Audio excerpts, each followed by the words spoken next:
ଖ୍ରୀଷ୍ଟରେ ମୋର ପ୍ରିୟ ଭାଇ ଭଉଣୀମାନେ, ପୁନର୍ବାର ଆପଣମାନଙ୍କୁ ମୋର ପ୍ରେମ ନମସ୍କାର ଜଣାଏ। ଏହି ଦିନ ଗୁଡ଼ିକରେ ଆମମାନେ ଭବିଷ୍ୟତ ବାକ୍ୟରୁ ପ୍ରଭୁଙ୍କର କେତେ ଗୁଡ଼ିଏ ବିଶେଷ ସମ୍ବାଦ ମଣ୍ଡଳୀ ଗୁଡ଼ିକ ପ୍ରତି ଆମେ ଲକ୍ଷ୍ୟ କରୁଛୁ।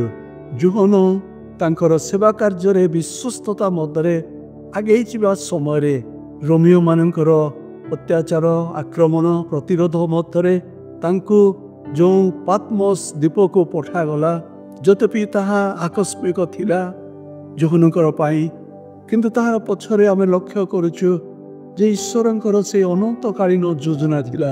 ଈଶ୍ୱର ତାଙ୍କର ମଣ୍ଡଳୀ ଗୁଡ଼ିକ ନିମନ୍ତେ ବିଶେଷ ଭାବରେ ଚିନ୍ତିତ ଥିଲେ, ଯେଉଁ ସମସ୍ତ ଆଦ୍ୟ ମଣ୍ଡଳୀରେ ଅନ୍ତର୍ଭୁକ୍ତ, ପୁଣି ପରବର୍ତ୍ତୀ ସମୟରେ ଆମମାନଙ୍କର ସମୟରେ ଯେଉଁ ମଣ୍ଡଳୀ ଗୁଡ଼ିକ ନିମନ୍ତେ ଈଶ୍ୱରଙ୍କର ହୃଦୟରେ ଯେଉଁ ସମ୍ବାଦ ଥିଲା, ତାହାକୁ ସେଦିନ ଈଶ୍ୱର ଯୋହନଙ୍କର ମୁଖ ଦେଇ, ଯୋହନଙ୍କର ମାଧ୍ୟମରେ ଏକାନ୍ତ ଭାବରେ ସେ ଏକାକୀ ଅବସ୍ଥାରେ ସେ ଦ୍ୱୀପ ନିକଟରେ ସେ ପ୍ରକାଶ କରୁଛନ୍ତି।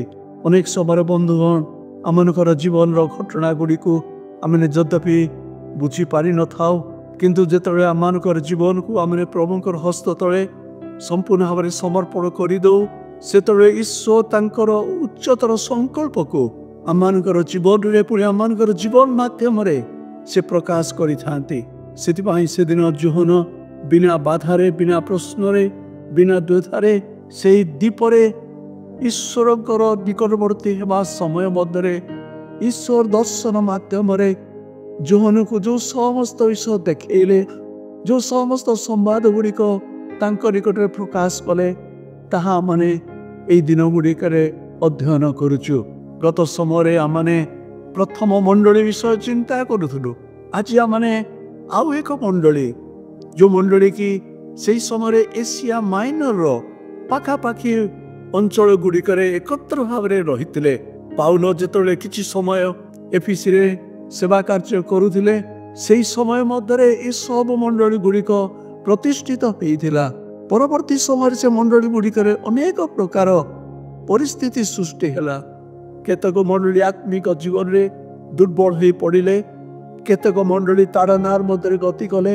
କିନ୍ତୁ ଏହି ସମସ୍ତ ବିଷୟ ଗୁଡ଼ିକ ଆମେ ଲକ୍ଷ୍ୟ କରୁଛୁ ଯେ ଈଶ୍ୱର ଖ୍ରୀଷ୍ଟ ଯେ ତାଙ୍କର ମଣ୍ଡଳୀର କର୍ତ୍ତା, ମଣ୍ଡଳୀର ମସ୍ତକ।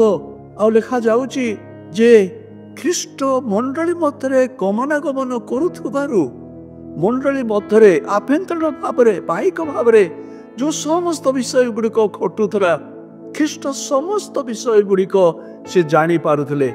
ସେଥିପାଇଁ ଆଜି ଆମେ ପ୍ରକାଶିତ ତାର 2 ପର୍ବ 8 ପଦରୁ 11 ପଦ ଭିତରେ ଆମେ ସ୍ମରణ ମଣ୍ଡଳୀ ବିଷୟରେ କିଛି ବିଷୟ ଆମେ ପାଠ କରୁଛୁ।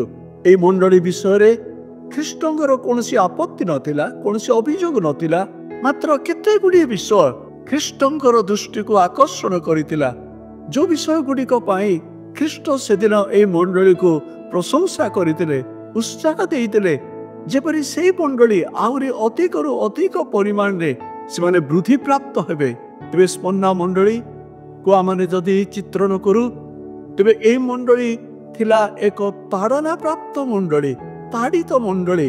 ପ୍ରିୟ ବନ୍ଧୁ, ବର୍ତ୍ତମାନ ସମୟରେ ଆମେ ଚାରିଆଡ଼େ କେବଳ ଖ୍ରୀଷ୍ଟଙ୍କର ମଣ୍ଡଳୀ ବିପକ୍ଷରେ ଶତ୍ରୁମାନଙ୍କର ସବୁ ପ୍ରକାର କାର୍ଯ୍ୟକ୍ରମ ଗୁଡ଼ିକୁ ଆମେ ଲକ୍ଷ୍ୟ କରୁଛୁ। କିନ୍ତୁ ମନେ ରଖିବା, ଯେତେବେଳେ ମଣ୍ଡଳୀ ପ୍ରତି ତାଡ଼ନା ଆସେ, ତାଡ଼ନା କୌଣସି ପ୍ରକାର ମଣ୍ଡଳୀ ବୃଦ୍ଧିର ସବୁବେଳେ କାରଣ ହେଇଥାଏ। ମଣ୍ଡଳୀ ବୃଦ୍ଧିକୁ କେବେ ହେଲେ ତାହା ପଛକୁ ଫେରେଇ ନେଇ ନଥାଏ। ଯେଉଁ ସ୍ଥାନରେ ତାଡ଼ନା, ସେହି ସ୍ଥାନରେ ମଣ୍ଡଳୀ ବୃଦ୍ଧି। ଆଉ ହେଇପାରେ ସ୍ମରଣା ମଣ୍ଡଳୀ ଏହି ପ୍ରକାର ଏକ ମଣ୍ଡଳୀ ଥିଲା, ଯେଉଁ ମଣ୍ଡଳୀ ଆରମ୍ଭରୁ ଏକ ତାଡ଼ନା ମଧ୍ୟରେ, ଭୀଷଣ ତାଡ଼ନା ମଧ୍ୟରେ ସେମାନେ ଗତି କରୁଥିଲେ। ତେବେ ସେହି ମଣ୍ଡଳୀକୁ ଖ୍ରୀଷ୍ଟ ଉତ୍ସାହ ପ୍ରଦାନ କରୁଛନ୍ତି। ତେବେ ନିଜକୁ ପରିଚୟ ଦେଇ ସେ କହୁଛନ୍ତି ଯେ ମୁଁ ପ୍ରଥମ ଓ ଶେଷ, ମୁଁ ମୃତ ହୋଇ ପୁନରୁତ୍ଥିତ ହୋଇଅଛି। ଖ୍ରୀଷ୍ଟ ପ୍ରତ୍ୟେକ ମଣ୍ଡଳୀକୁ ସମ୍ବାଦ ଦେବା ପୂର୍ବରୁ ନିଜର ପରିଚୟକୁ କାହିଁକି ଏହି ପ୍ରକାର ଭାବରେ ସେ ପ୍ରକାଶ କରୁଛନ୍ତି? ସେମାନଙ୍କର ପରିସ୍ଥିତି ଅନୁସାରେ ସେଦିନ ଖ୍ରୀଷ୍ଟ ଏହି ମଣ୍ଡଳୀକୁ ପ୍ରକାଶ କଲେ, ହେ ମୋର ବିଶ୍ୱାସୀ ଭାଇ ଭଉଣୀ ମାନେ, ଦେଖ ମୁଁ ଆଦି ପୁଣି ଅନ୍ତ, ମୁଁ କ ପୁଣି କ୍ଷୟ। କାରଣ କ'ଣ? ମୁଁ ଯୋଉ ପ୍ରକାର ଥିଲି ମୁଁ ଶେଷ ପର୍ଯ୍ୟନ୍ତ ସେଇ ପ୍ରକାର ରହିବି। ଯେହେତୁ ମୁଁ ନିତ୍ୟସ୍ଥାୟୀ, ସେଥିପାଇଁ ମୁଁ ତୁମର ସମସ୍ତ ଗତିପଥରେ ସମସ୍ତ ପ୍ରକାର ପରିସ୍ଥିତିରେ ତୁମର ସହିତ ମୁଁ ରହିବି। ଏହା ଥିଲା ସେଇ ମଣ୍ଡଳୀ ପ୍ରତି ସେଦିନ ବଡ଼ ଉତ୍ସାହର ବିଷୟ। ଯଦି ଯେ ହାତରୁ ଶେଷ ପର୍ଯ୍ୟନ୍ତ ଅଛନ୍ତି ରହିବେ, ସେ ଆମମାନଙ୍କର ସହିତ ରହିବେ, ଆମମାନଙ୍କର ସବୁ ପରିସ୍ଥିତି ବଦଳ ରହିବେ। ଆଉ ତାହା ହିଁ ସେ ମଣ୍ଡଳୀର ଅନୁଭୂତି ଥିଲା। ଦ୍ୱିତୀୟରେ ସେ ପ୍ରକାଶ କରୁଛନ୍ତି, ମୁଁ ମୃତ ହେଲି, ମୁଁ ପୁନର୍ଜୀବିତ ଅଛି। କାରଣ କ'ଣ? ସେହି ସମୟରେ ମଣ୍ଡଳୀ ଯେଉଁ ତାଡ଼ନାର ମଧ୍ୟରେ, ଯେଉଁ ଦୁଃଖ ମଧ୍ୟରେ, ଯେଉଁ କଷ୍ଟ ମଧ୍ୟରେ, ନିର୍ଯାତନା ମଧ୍ୟରେ ସେମାନେ ଗତି କରୁଥିଲେ, ଖ୍ରୀଷ୍ଟ କହୁଛନ୍ତି, ହେ ମୋର ବିଶ୍ୱାସୀ ଭାଇ ଭଉଣୀମାନେ, ମନେ ରଖ ମୁଁ ତୁମମାନଙ୍କର ପରି ମଧ୍ୟ ଦୁଃଖ ଭୋଗ କରିଛି, କିନ୍ତୁ ତୁମମାନଙ୍କ ପକ୍ଷରେ ମୁଁ ବିଜୟୀ ହେଇଛି। ମୁଁ ମୃତ୍ୟୁକୁ ଜୟ କରିଛି, ମୁଁ ପୁନରୁତ୍ଥିତ ଜୟ କରିଛି। ସେଥିପାଇଁ ମୋର ଦ୍ୱାରା, ମୋର ମାଧ୍ୟମରେ ମୁଁ ତୁମକୁ ସମସ୍ତ ପ୍ରକାର ଦୁଃଖ ଭୋଗ ମଧ୍ୟରେ, ତାଡ଼ନାର ମଧ୍ୟରେ, କ୍ଲେଶ ମଧ୍ୟରେ ମୁଁ ତୁମମାନଙ୍କୁ ବିଜୟ ଦେବି। ଏହି ପ୍ରକାର ଭାବରେ ଖ୍ରୀଷ୍ଟ ସେଦିନ ଏହି ମଣ୍ଡଳୀ ପ୍ରତି ଆପଣାକୁ ପ୍ରକାଶ କରୁଛନ୍ତି। ହଁ, ଏହି ମଣ୍ଡଳୀର ଉତ୍ସାହର ବିଷୟ ସେ କହୁଛନ୍ତି, ଲେଖାଯାଉଛି 9 ପଦରେ, ଆମ୍ଭେ ତୁମର କ୍ଲେଶ ଓ ଦୀନତା ଜାଣୁ, କିନ୍ତୁ ତୁମ୍ଭେ ଧନଶାଳୀ। ଆଉ ଯେଉଁମାନେ ଆପଣାମାନଙ୍କୁ ଜିହୁଦୀ ବୋଲି କହନ୍ତି, ମାତ୍ର ପ୍ରକୃତରେ ନୁହନ୍ତି ସେମାନେ ଜିହୁଦୀ, ସେମାନଙ୍କର ଯେଉଁ ସମସ୍ତ କାର୍ଯ୍ୟ ତାହାକୁ ମଧ୍ୟ ତୁମେ ଯେ ନିନ୍ଦାର ବିଷୟ କରୁଛ, ତାହା ମଧ୍ୟ ମୁଁ ଲକ୍ଷ୍ୟ କରୁଛି। ଦୁଇଟି ବିଷୟ ମୁଖ୍ୟତଃ ଖ୍ରୀଷ୍ଟ ସେଦିନ ସେମାନଙ୍କୁ ପ୍ରଶଂସା କଲେ। ପ୍ରଥମ ବିଷୟ, ମୁଁ ତୁମମାନଙ୍କର କ୍ଲେଶ, ତୁମର ଦୁଃଖ, ତୁମର ଦୀନତା ମୁଁ ତୁମମାନଙ୍କର ଜାଣୁଅଛି, ସେଥିପାଇଁ ମୁଁ ତୁମକୁ ପ୍ରଶଂସା କରୁଛି। ଦୀନତା ମଧ୍ୟରେ ସେମାନେ ଖ୍ରୀଷ୍ଟଙ୍କ ଠାରେ ଯେ ଧନବାନ, ତାହା ସେମାନଙ୍କୁ ଉତ୍ସାହ ଦେଉଛନ୍ତି। ଆଉ ଦେଖିବାକୁ ଗଲେ ସେହି ସମୟର ବିଶ୍ୱାସୀ ଭାଇ ଭଉଣୀମାନେ ବିଶେଷ ଧନଶାଳୀ ନଥିଲେ, ସେମାନେ ଦରିଦ୍ର ଶ୍ରେଣୀର ଥିଲେ। ସେମାନେ ବିଭିନ୍ନ ପରିବାର ଦାସ ଦାସୀ ଭାବରେ ସେମାନେ କାର୍ଯ୍ୟ କରୁଥିଲେ। ଅନେକ ସମୟରେ ସେମାନଙ୍କୁ ବିଭିନ୍ନ ପ୍ରକାର ନିର୍ଯାତନା ମଧ୍ୟରେ ଯିବା ପାଇଁ ପଡୁଥିଲା, କଷ୍ଟ ମଧ୍ୟରେ ଯିବା ପାଇଁ ପଡୁଥିଲା, ଦାସ୍ୟକର୍ମ ମଧ୍ୟରେ ଅନେକ କଷ୍ଟକର ପରିସ୍ଥିତି ମଧ୍ୟରେ ଯିବା ପାଇଁ ପଡୁଥିଲା। ଏ ସମସ୍ତ ମଧ୍ୟରେ ଖ୍ରୀଷ୍ଟ କହୁଛନ୍ତି, ତୁମେ ଯଦ୍ୟପି ଜାଗତିକ ଭାବରେ ଦିନହୀନ, କିନ୍ତୁ ମନ ଆତ୍ମିକ ଭାବରେ ମୋ ଠାରେ ତୁମେ ଯେ ଧନଶାଳୀ, ଏହା ସେମାନଙ୍କୁ ବିଶେଷ ଭାବରେ ସେଦିନ ଉତ୍ସାହ ପ୍ରଦାନ କରିଥିଲା। ଅନେକ ସମୟରେ ଏହି ପ୍ରିୟ ଭାଇ ଭଉଣୀମାନଙ୍କୁ ଲୋକମାନଙ୍କୁ ସନ୍ତୁଷ୍ଟ କରିବା ପାଇଁ ସେମାନଙ୍କୁ ସିଂହମାନଙ୍କର ସମ୍ମୁଖରେ ପକାଯାଉଥିଲା, ଯଦ୍ୱାରା କି ଲୋକମାନେ ଦେଖିବେ ଏମାନେ ଖ୍ରୀଷ୍ଟିଆନ, ଏମାନେ ଖ୍ରୀଷ୍ଟଙ୍କୁ ବିଶ୍ୱାସ କରିଛନ୍ତି, କିନ୍ତୁ ଦେଖ ସେମାନଙ୍କର ଅବସ୍ଥା। ଏହି ପ୍ରକାର ଭାବରେ ନିନ୍ଦା ତାଡ଼ନାର ମଧ୍ୟରେ ସେମାନେ ଗତି କରୁଥିଲେ। ଖ୍ରୀଷ୍ଟ କହୁଛନ୍ତି, ଆମ୍ଭେ ତୁମର ଦୀନତା ଜାଣୁଛୁ, ତୁମର କ୍ଲେଶ ଜାଣୁଛୁ। ହଁ ପ୍ରିୟ ବନ୍ଧୁଗଣ, ବର୍ତ୍ତମାନ ସମୟରେ ଯେତେବେଳେ ଚାରିଆଡ଼େ ଆମେ ତାଡ଼ନା, ନିନ୍ଦା, ଅପମାନର ବିଷୟ ଗୁଡ଼ିକ ଦେଖୁଛୁ, ମନେ ରଖିବା ପ୍ରିୟ ଭାଇ ଭଉଣୀ ମାନେ ମାଣ୍ଡଳିକ ଭାବରେ ଖ୍ରୀଷ୍ଟ ଆମମାନଙ୍କର ସମସ୍ତ ବିଷୟକୁ ଜାଣିପାରୁଛନ୍ତି। ଯଦି ବି ଅନେକ ସମୟରେ ଆମେ ଭାବୁ ଆମେ ଏକୁଟିଆ ହେଇଗଲୁ, ନିରାଶ ହେଇଗଲୁ, ନା, ଯେଉଁ ଖ୍ରୀଷ୍ଟ ମଣ୍ଡଳୀ ମଧ୍ୟରେ ଗମନାଗମନ କରୁଥିଲେ, ସେ କହୁଛନ୍ତି ଆମେ ତୁମର ଅବସ୍ଥା ଜାଣୁଛୁ। ଆଉ ଦ୍ୱିତୀୟରେ ଲେଖାଯାଉଛି ଯେ ସେମାନଙ୍କ ମଧ୍ୟରେ ଯେଉଁ କେତେକ ବିଶ୍ୱାସୀ ଥିଲେ, ଯେଉଁମାନେ ନିଜ ନିଜକୁ ଜିହୁଦୀ ବୋଲି ପ୍ରକାଶ କରୁଥିଲେ, କିନ୍ତୁ ପ୍ରକୃତ ଭାବରେ ଜିହୁଦୀ ନଥିଲେ। ଦେଖିପାରୁଛୁ ବନ୍ଧୁଗଣ, ବାହାର ପକ୍ଷରୁ ତାଡ଼ନା, ପୁଣି ମଣ୍ଡଳୀ ମଧ୍ୟରେ ଆଭ୍ୟନ୍ତରୀଣ ଭାବରେ ମଧ୍ୟ କେତେକ ବିଶ୍ୱାସୀ ମାନେ ଥିଲେ, ଯେଉଁମାନେ କି ବିଶ୍ୱାସରେ ସ୍ଥିର ନଥିଲେ। ସେ ବିଷୟ ମଧ୍ୟ ଖ୍ରୀଷ୍ଟ ସେଦିନ ଜାଣିପାରିଥିଲେ। ଆଜି ମଧ୍ୟ ତାହା ଅନେକ ପରିମାଣରେ ଆମମାନଙ୍କର ମଣ୍ଡଳୀ ମଧ୍ୟରେ ରହିଛି। କେତେକ ବିଶ୍ୱାସୀ ଠିକ ଭାବରେ ଖ୍ରୀଷ୍ଟଙ୍କ ସହିତ ଗମନାଗମନ କରୁନାହାନ୍ତି, ସେମାନଙ୍କର ବିଶ୍ୱାସ ଜୀବନ ସେତେ ଆଦର୍ଶ ସ୍ତରୀୟ ନୁହେଁ। କିନ୍ତୁ ଏ ସମସ୍ତ ମଧ୍ୟରେ ଖ୍ରୀଷ୍ଟ ସେମାନଙ୍କୁ ଉତ୍ସାହ ପ୍ରଦାନ କରୁଛନ୍ତି। ତେବେ ଆଜିର ପ୍ରଶ୍ନ ହେଉଛି, ଖ୍ରୀଷ୍ଟଙ୍କର ମଣ୍ଡଳୀ ଆଜି କାହିଁକି ତାଡ଼ନାଗ୍ରସ୍ତ? ଯଦି ଆମେ ଲକ୍ଷ୍ୟ କରିବା ଈଶ୍ୱରଙ୍କ ବାକ୍ୟରୁ, ତାଡ଼ନାର କାରଣ କ'ଣ? କେଉଁ ପ୍ରକାର ଭାବରେ ମଣ୍ଡଳୀ ଗୁଡ଼ିକ ତାଡ଼ନା ଆସୁଥିଲା, ପୁଣି ବର୍ତ୍ତମାନ ମଧ୍ୟ ଆସୁଛୁ? ପ୍ରଥମ ବିଷୟ, ଯେତେବେଳେ ଲୋକମାନେ ଈଶ୍ୱରଙ୍କୁ ଅଗ୍ରାହ୍ୟ କରନ୍ତି, ସେତେବେଳେ ସେମାନେ ଈଶ୍ୱରଙ୍କ ଲୋକମାନଙ୍କ ପ୍ରତି ତାଡ଼ନା ଆଣନ୍ତି। ଦ୍ୱିତୀୟରେ ଯେତେବେଳେ ଲୋକମାନେ ଈଶ୍ୱରଙ୍କର ବାକ୍ୟକୁ ଅଗ୍ରାହ୍ୟ କରନ୍ତି, ନିଜ ଜୀବନରେ ଗ୍ରହଣ କରିବା ପାଇଁ ଇଚ୍ଛା କରନ୍ତି ନାହିଁ, ସେତେବେଳେ ସେମାନେ ଈଶ୍ୱରଙ୍କର ବାକ୍ୟ ପ୍ରତି ମଧ୍ୟ ତାଡ଼ନା ସୃଷ୍ଟି କରନ୍ତି। ଆଉ ତୃତୀୟରେ ଆମେ ଲକ୍ଷ୍ୟ କରୁଛୁ, ଚାରିପାଖରେ ଯେଉଁ ଦୁଷ୍ଟମାନେ ଅଛନ୍ତି, ଯେଉଁ ଅବିଶ୍ୱାସୀ ମାନେ ଅଛନ୍ତି, ସେମାନେ ମଧ୍ୟ ବିଶ୍ୱାସୀମାନଙ୍କୁ ତାଡ଼ନା କରିବା ପାଇଁ ସବୁବେଳେ ପ୍ରଚେଷ୍ଟା କରନ୍ତି। ତେବେ ଯଦି ଏହା କାରଣ, ତେବେ ଆମମାନଙ୍କ ପାଇଁ ଆଜି ଉତ୍ସାହର ବିଷୟ କ'ଣ? କେତେ ବିଷୟ ପ୍ରଥମେ ଆମେ ଲକ୍ଷ୍ୟ କରିବା। ତାଡ଼ନା, କ୍ଲେଶ ଭୋଗ, ଦୁଃଖ ନିମନ୍ତେ ଆପଣାପଣି ମୁଁ ବିଶ୍ୱାସୀ ଭାବରେ ଆମେ ଆହୁତ ହୋଇଅଛୁ। ସେଥିପାଇଁ ଫିଲିପି ତାର 1:29 ପାଉଲ କହୁଛନ୍ତି, କାରଣ ଖ୍ରୀଷ୍ଟଙ୍କ ଠାରେ କେବଳ ବିଶ୍ୱାସ କରିବା ନିମନ୍ତେ ତୁମେମାନେ ଯେ ଅନୁଗ୍ରହ ପାଇଅଛ ତାହା ନୁହେଁ, ମାତ୍ର ତାହାଙ୍କ ସକାଶେ, ଖ୍ରୀଷ୍ଟଙ୍କ ସକାଶେ ଦୁଃଖ ଭୋଗ କରିବା ନିମନ୍ତେ ତୁମେ ମଧ୍ୟ ଅନୁଗ୍ରହ ପ୍ରାପ୍ତ ହୋଇଅଛ। ପ୍ରଥମ ବିଷୟ, ଖ୍ରୀଷ୍ଟଙ୍କ ସକାଶେ ଦୁଃଖ ଭୋଗ, ତାଡ଼ନା, କ୍ଲେଶ ଭୋଗ କରିବା ନିମନ୍ତେ ଆପଣାପଣି ଆମେ ଆହୁତ। ସେଥିପାଇଁ କ୍ଲେଶ ମଧ୍ୟରେ, ତାଡ଼ନାର ମଧ୍ୟରେ ଆମେ ଆଶ୍ଚର୍ଯ୍ୟ ହେବାର କୌଣସି କାରଣ ନାହିଁ। ଦ୍ୱିତୀୟରେ ସେହି ପାଉଲ କହୁଛନ୍ତି ଯେ ଏହା ଆମମାନଙ୍କର ନିମନ୍ତେ ଏକ ଆଶୀର୍ବାଦର ବିଷୟ, କେବଳ ଆହୁତ ନୁହେଁ, ଆଶୀର୍ବାଦର ବିଷୟ। ସେଥିପାଇଁ ସେ କହୁଛନ୍ତି ତାଙ୍କର ଶିକ୍ଷାର, ସେ କହୁଛନ୍ତି ଯେପରି ମୁଁ ଖ୍ରୀଷ୍ଟଙ୍କୁ, ଫିଲିପି ତାର 3:10 ସେ କହୁଛନ୍ତି ଯେପରି ମୁଁ ଖ୍ରୀଷ୍ଟଙ୍କୁ, ତାଙ୍କର ଦୁଃଖ ଭୋଗକୁ, ପୁଣି ତାଙ୍କର ପୁନରୁତ୍ଥାନ ଶକ୍ତିକୁ ମୋର ଜୀବନରେ ଅଧିକ ପରିମାଣରେ ମୁଁ ଯେପରି ଅନୁଭବ କରିପାରିବି। ପାଉଲ ଯେତେବେଳେ ଏହି ସମସ୍ତ ଦୁଃଖ କଷ୍ଟ ମଧ୍ୟରେ ଯାଉଥିଲେ, ସେ କହୁଥିଲେ ଏହା ମୋ ପାଇଁ ଏକ ଆଶୀର୍ବାଦର ବିଷୟ। ଯେପରି ମୁଁ ତାହାଙ୍କୁ ଅଧିକ ଭାବରେ ଜାଣିବି, ତାଙ୍କର ଦୁଃଖ ଭୋଗକୁ ଅନୁଭବ କରିବି, ତାଙ୍କର ପୁନରୁତ୍ଥାନ ଶକ୍ତିକୁ ମୋ ଜୀବନରେ ଅନୁଭବ କରିବି। ପ୍ରିୟ ବନ୍ଧୁଗଣ, ଏହା କେବଳ ଆମମାନଙ୍କ ପାଇଁ ଏକ ଆହ୍ୱାନ ତାହା ନୁହେଁ, ମାତ୍ର ଏହା ଆମମାନଙ୍କ ପାଇଁ ଏକ ଆଶୀର୍ବାଦର ବିଷୟ। କାହିଁକି ନା ଯେତେବେଳେ ଆମେ ଯୀଶୁ ଖ୍ରୀଷ୍ଟଙ୍କର ବିଷୟ ଲକ୍ଷ୍ୟ କରୁଛୁ, ବାଲ୍ୟ ଜୀବନରେ ଯେଉଁ ସ୍ଥାନରେ ସେ ଜନ୍ମଗ୍ରହଣ କଲେ, ସେହି ସ୍ଥାନରେ ବେଥଲେହେମରେ ତାଙ୍କ ନିମନ୍ତେ ଯେଉଁ ସମସ୍ତ ନିନ୍ଦା ଅପମାନ ଗୁଡ଼ିକ ସମୟକ୍ରମେ ଦେଖାଗଲା, ତାଙ୍କୁ ଅଗ୍ରାହ୍ୟ କରିବା ପାଇଁ ଲୋକମାନେ ଆରମ୍ଭ କଲେ, ତାଙ୍କର କଥାକୁ ବିଶ୍ୱାସ ନ କଲେ। କେବଳ ସେତିକି ନୁହେଁ, ଯେତେବେଳେ ତାଙ୍କର ଶେଷ ଜୀବନକୁ ଆମେ ଚାଲି ଆସୁ, ଯୀଶୁଙ୍କର ପଶ୍ଚାତ ଜୀବନ ଥିଲା ଏକ ଦୁଃଖପୂର୍ଣ୍ଣ ଜୀବନ। ଗେଥସେମନି ବଗିଚା ଠାରୁ ଆରମ୍ଭ କରି କ୍ରୁଶାର୍ପିତ ସମୟ ପର୍ଯ୍ୟନ୍ତ ଖ୍ରୀଷ୍ଟଙ୍କ ପ୍ରତି ଯେଉଁ ସମସ୍ତ ନିନ୍ଦା ଅପମାନ, ଯେଉଁ ସମସ୍ତ ତାଡ଼ନା, ଯେଉଁ ସମସ୍ତ ଦୁଃଖ କଷ୍ଟ, କ୍ରୁଶର ଯନ୍ତ୍ରଣାକୁ ସେ ସହ୍ୟ କଲେ। ସେଥିପାଇଁ ଖ୍ରୀଷ୍ଟ, ପ୍ରଭୁ ଯୀଶୁ ଖ୍ରୀଷ୍ଟ ତାଙ୍କର ଏହି ଦୁଃଖ ଭୋଗରେ ଆମମାନଙ୍କ ପାଇଁ, ଆପଣଙ୍କ ପାଇଁ, ମୋ ପାଇଁ, ଯେଉଁମାନେ ଆମେ ଖ୍ରୀଷ୍ଟଙ୍କ ସକାଶେ ଆଜି କ୍ଲେଶ ଭୋଗ କରୁଛୁ, ତାଡ଼ନା ମଧ୍ୟରେ ଯାଉଛୁ, ସେଦିନ ସେଇ ମଣ୍ଡଳୀ ପରି ମନେ ରଖିବା, ଖ୍ରୀଷ୍ଟ ହିଁ ଆମମାନଙ୍କର ପାଇଁ ଏକ ଆଦର୍ଶ ହେଇଛନ୍ତି। ସେଥିପାଇଁ ଏ ଖ୍ରୀଷ୍ଟ ଆମମାନଙ୍କୁ ଆଜି ଉତ୍ସାହ ଦେଉଛନ୍ତି।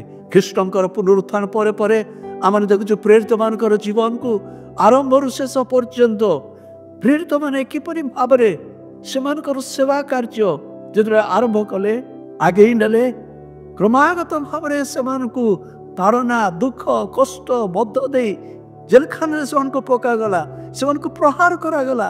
ଏ ସମସ୍ତ ମଧ୍ୟରେ ଆମେ ଦେଖୁଛୁ କିପରି ଭାବରେ ପ୍ରେରିତମାନେ କହୁଛନ୍ତି, ହେ ଭାଇ ଭଉଣୀମାନେ, ତୁମମାନେ ଯାହା ଆମ ପ୍ରତି କରୁଛ, ତୁମେ ଆମମାନଙ୍କୁ ନିରସ୍ତ କରୁଛ, ଆମମାନଙ୍କୁ ଈଶ୍ୱରଙ୍କ ବାକ୍ୟ, ଖ୍ରୀଷ୍ଟଙ୍କର କଥା କହିବା ପାଇଁ ମନା କରୁଛ, କିନ୍ତୁ ମନେ ରଖ, ଆମେ ଖ୍ରୀଷ୍ଟଙ୍କର ବାଧ୍ୟ ହବୁ, କିନ୍ତୁ ତୁମର ବାଧ୍ୟ ହେଇପାରିବୁ ନାହିଁ। ଏ ସମସ୍ତ ମଧ୍ୟରେ ପ୍ରେରିତମାନେ ଜଣକ ପରେ ଜଣେ, ଯଦି ଆମେ ସେମାନଙ୍କର ଶେଷ ଜୀବନକୁ ଦେଖୁଛୁ, ପ୍ରାୟ ସବୁ ପ୍ରେରିତମାନେ ସେମାନଙ୍କର ଶେଷ ଜୀବନକୁ ସେହି ପ୍ରକାର କ୍ଲେଶ ଭୋଗରେକି ଶେଷ କରିପାରିଥିଲେ।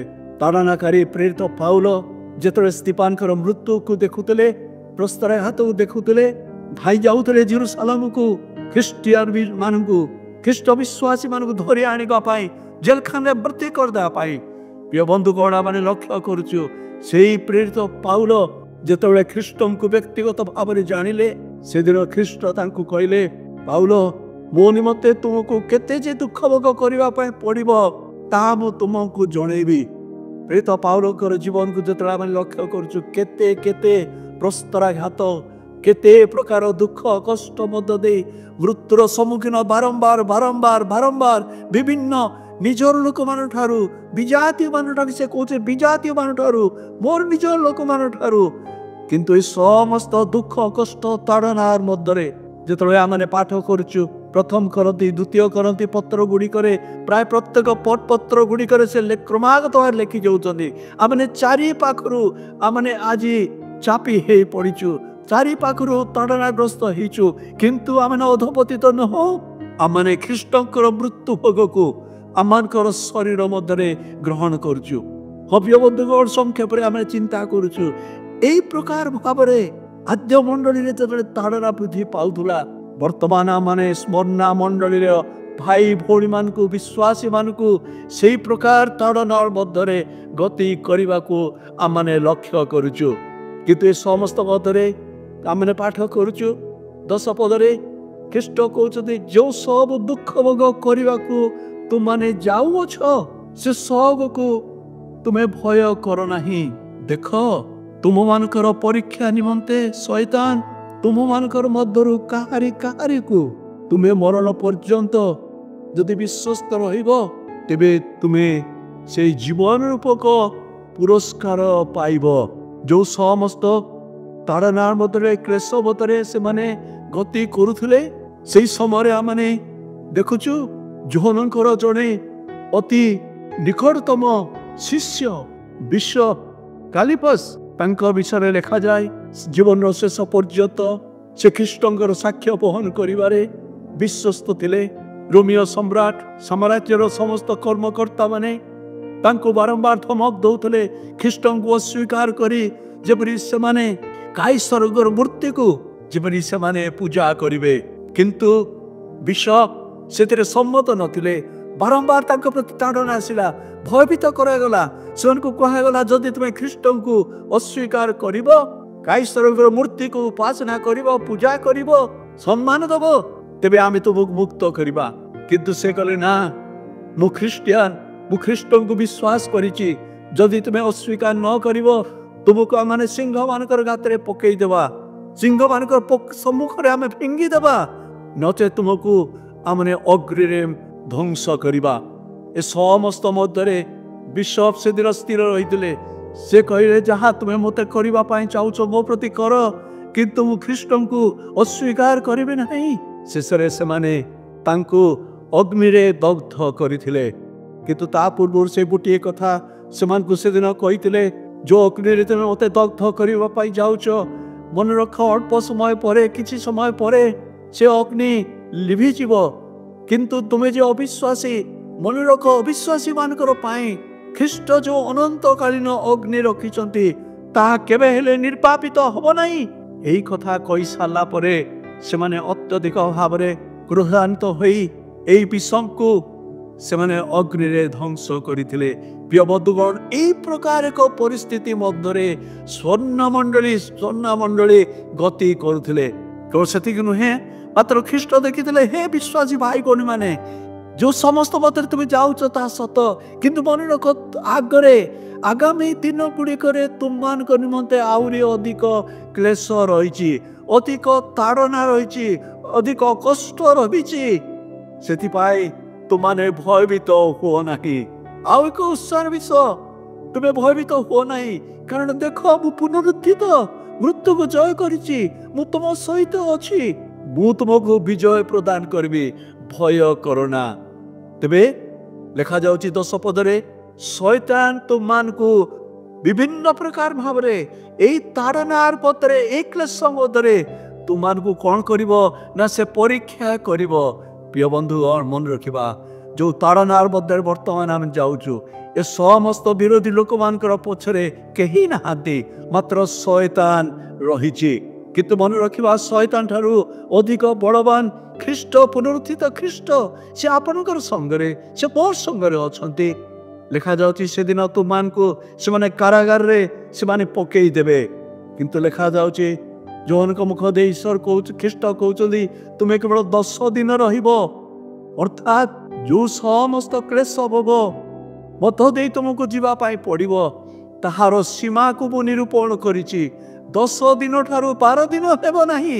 ପ୍ରଭୁଙ୍କର ବାକ୍ୟରେ ଆମେ ଶିକ୍ଷା କରୁଛୁ, ଯେତିକି ଆମେ ସହ୍ୟ କରିବା ସେତିକିରେ ପ୍ରଭୁ ଆମମାନଙ୍କୁ ପରୀକ୍ଷା କରିବେ, କାରଣ ସେ ଆପଣଙ୍କୁ ଜାଣନ୍ତି, ସେ ମୋତେ ଜାଣନ୍ତି। ଅସହ୍ୟ ପରୀକ୍ଷାରେ ସେ ଆମମାନଙ୍କୁ ପଡ଼ିବା ପାଇଁ ଦେବେ ନାହିଁ। ହଁ, ସେ ନିୟନ୍ତ୍ରଣକାରୀ ପରମେଶ୍ୱର। ଅଗ୍ନିକୁ ସେ ନିୟନ୍ତ୍ରଣ କରିବେ, ତାଡ଼ନାକୁ ସେ ନିୟନ୍ତ୍ରଣ କରିବେ। ହଁ, ସେମାନେ ତୁମକୁ କ୍ଲେଶ ଭୋଗ କରିବେ, କିନ୍ତୁ 10 ଦିନ। ହଁ ପ୍ରିୟ ବନ୍ଧୁଗଣ, ଈଶ୍ୱର ବାକ୍ୟରେ ଆମେ ପାଠ କରୁଛୁ, ପାଉଲ କହୁଛନ୍ତି 2 କରନ୍ତିରେ, ଏ ସମସ୍ତ କ୍ଷଣକାଳ ସ୍ଥାୟୀ ଲଘୁ କ୍ଲେଶ ମନେ ରଖ ତୁମମାନଙ୍କ ନିମନ୍ତେ ଅନନ୍ତ କାଳ ସ୍ଥାୟୀ ଏକ ଗୌରବ ସାଧନ କରୁଅଛି। 2 କରନ୍ତି 4 ପର୍ବ ତାର 17 ପଦରେ ସେଥିରେ ଉତ୍ସାହ ଦେଇ ସେ କହୁଛନ୍ତି, ପ୍ରିୟ ଭାଇ ଭଉଣୀ ମାନେ ମନେ ରଖ, ଯାହା ଦୃଶ୍ୟ ତାହା କେବଳ ଅନିତ୍ୟ, ମାତ୍ର ଯାହା ଅଦୃଶ୍ୟ ତାହା ଅନନ୍ତ କାଳ ସ୍ଥାୟୀ। ପ୍ରିୟ ବନ୍ଧୁଗଣ, ଆଜି ଯଦି ଆମେ ଏହି ସମସ୍ତ ତାଡ଼ନା ପଥରେ ଗତି କରୁଛୁ, ମନେ ରଖିବ ଶତ୍ରୁ ଶୈତାନଙ୍କ ଖ୍ରୀଷ୍ଟ ସବୁଦିନ ପାଇଁ ସେ ବିନାଶ କରିଛନ୍ତି। ସେ ପ୍ରତିଜ୍ଞା କରିଛନ୍ତି, ଆମ୍ଭେ ଆପଣା ମଣ୍ଡଳୀ ଗଠନ କରିବା, ନର୍କର ବଳ ତାକୁ କୌଣସି ପ୍ରକାର ଭାବରେ ପରାଜୟ କରିପାରିବ ନାହିଁ।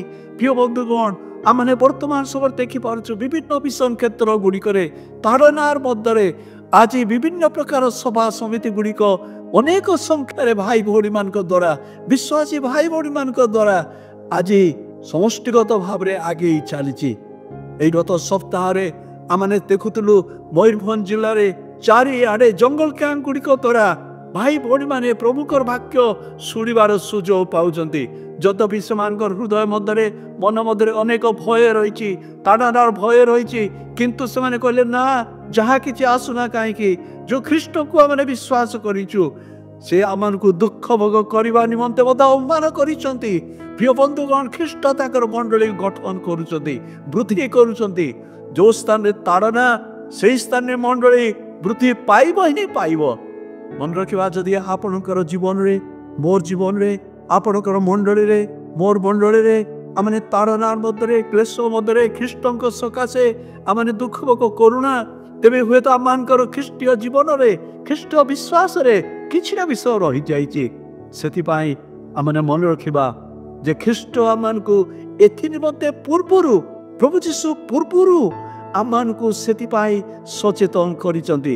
କେତେ ଗୁଡ଼ିଏ ପଦ ଆମେ ଦେଖିବା, ବିଶେଷ କରି ମାଥି ଲିଖିତ ସୁସମାଚାର ଯେତେବେଳେ ଆମେ ପାଠ କରୁଛୁ, ମାଥି ତାର 5 ପର୍ବରେ ଆମେ ପାଠ କରୁଛୁ, ଖ୍ରୀଷ୍ଟ କହୁଛନ୍ତି ଯେ ଯେଉଁମାନେ ଧାର୍ମିକତା ନିମନ୍ତେ ତାଡ଼ନା ପ୍ରାପ୍ତ ସେମାନେ ଧନ୍ୟ। ମାଥି 10 ପର୍ବ 22 ପଦରେ ଲେଖାଯାଉଛି, ମୋହର ନାମ ସକାଶେ ତୁମେମାନେ ସମସ୍ତଙ୍କର ଦ୍ୱାରା ଘୃଣିତ ହେବ, ମାତ୍ର ଯେ ଶେଷ ପର୍ଯ୍ୟନ୍ତ ଧୈର୍ଯ୍ୟ ଧରି ରହିବ ସେ ପରିତ୍ରାଣ ପାଇବ। କେବଳ ତାଡ଼ନା ନୁହେଁ, ନିନ୍ଦାର ବିଷୟ ନୁହେଁ, ମାତ୍ର ଲେଖାଯାଉଛି ଏପରିକି ଜୀବନ ବିନିମୟରେ ମଧ୍ୟ ଆମମାନଙ୍କୁ ଖ୍ରୀଷ୍ଟଙ୍କ ନିମନ୍ତେ ଠିଆ ହେବା ପାଇଁ ପଡ଼ିବ। ସେଥିପାଇଁ ଯୀଶୁ ସେଦିନ ଯେଉଁ ମାଥି 10 ପର୍ବ 29 ପଦରେ କହୁଛନ୍ତି, ଯଦି ତୁମେ ଆପଣା ଜୀବନ ରକ୍ଷା କରିବା ପାଇଁ ଚେଷ୍ଟା କରିବ, ତେବେ ମନେ ରଖ ନିଶ୍ଚୟ ତାହାକୁ ହରାଇବ। ମାତ୍ର ଯିଏ ଆପଣା ଜୀବନ ମୋର ନିମନ୍ତେ, ମୋର ସୁସମାଚାର ନିମନ୍ତେ, ମୋର ସେବା ନିମନ୍ତେ ହରାଇବ, ସେ ଅନନ୍ତ ଜୀବନ ପାଇବ। ହଁ ପ୍ରିୟ ବନ୍ଧୁଗଣ, ତାହା ଅତି ବାସ୍ତବ। ସେଦିନ ଖ୍ରୀଷ୍ଟ ମଣ୍ଡଳୀକୁ ଯେଉଁ ବିଷୟ, ଆଗାମୀ ବିଷୟ ଗୁଡ଼ିକ ପ୍ରତି କହିଥିଲେ, ଆଜି ସେମାନଙ୍କୁ ମଧ୍ୟ ସେଇ ପ୍ରକାର ଭାବରେ ସେ କହୁଛନ୍ତି, ତୁମମାନଙ୍କ ପାଇଁ ନିନ୍ଦା ଆସିବ, ତାଡ଼ନା ଆସିବ, ଦୁଃଖ କଷ୍ଟ ଆସିବ, ଆଉ ଯଦି ଶିଷ୍ୟତ୍ୱ ଭାବରେ ମୋର ପଛରେ ଆସିବ।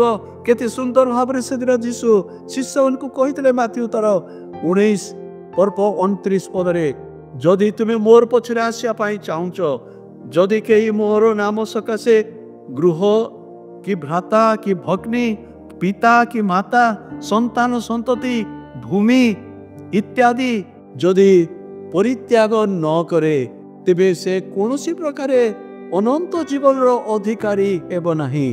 ପ୍ରିୟ ବନ୍ଧୁଗଣ, ଆଗାମୀ ଦିନ ଗୁଡ଼ିକରେ ଆମମାନଙ୍କ ପାଇଁ କ'ଣ ରହିଛି ଆମେ ଜାଣୁନା। ନିନ୍ଦା, ଅପମାନ, କ୍ଲେଶ, କାରାବନ୍ଧନ, ମୃତ୍ୟୁ ଆସିପାରେ। ଖ୍ରୀଷ୍ଟଙ୍କ ସକାଶେ ଅନେକ ଜାଗତିକ ବିଷୟ ଗୁଡ଼ିକ ମଧ୍ୟ ଆମେ ପରିତ୍ୟାଗ କରିବା ପାଇଁ ପାରୁ, କିନ୍ତୁ ଖ୍ରୀଷ୍ଟ କହୁଛନ୍ତି ନା, ମନେ ରଖ 11 ପଦରେ ଲେଖାଯାଉଛି, 10 ପଦରେ ଲେଖାଯାଉଛି, ତୁମେ ଯଦି ମରଣ ପର୍ଯ୍ୟନ୍ତ ବିଶ୍ୱସ୍ତ ରହିବ, ତେବେ ତୁମେମାନେ ଜୀବନ ରୂପ ମୁକୁଟ ପାଇବ।